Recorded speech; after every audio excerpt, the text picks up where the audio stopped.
Դուք ինչ կասեք արդեն այսօր ստորագրահավաքի արդյունքներն եք ներկայացնում կառավարությանը, այս ընթացքում մի քանի օնլայն տաքսի վարորդներ հանդիպեցին աշխատանքի եւ սոցիալական հարցերի նախարար Արսեն Թորոսյանի հետ, արդյոք այդ հանդիպմանը եղել եք եւ ինչ է քննարկվել, նախարարը կոնկրետ ինչ պատասխաններ է տվել։ Ես հանդիպմանը ներկա չեմ եղել, իմ ընկերներն են, գործընկերներն են ներկա եղել, Արսեն Թորոսյանի պատասխանը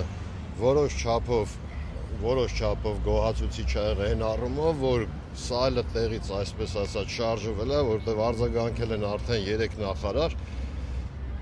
Իսկ ինչ Արտուրը ներկայացրեց, նույնը չեմ ասում, կրկնված ելնեմ, ստեղ կա մի քանի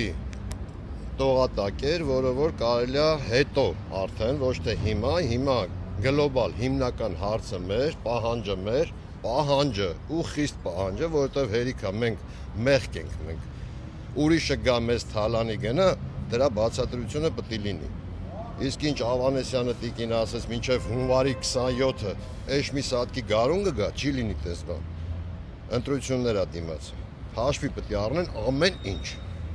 Ու այդ թիվը, որ Արտուրը ներկայացնում է 120,000, այդ 120,000-ն էլ է հարաբերական։ Օրինակ, մեզնից շատ-շատերը ուզում են իմանան,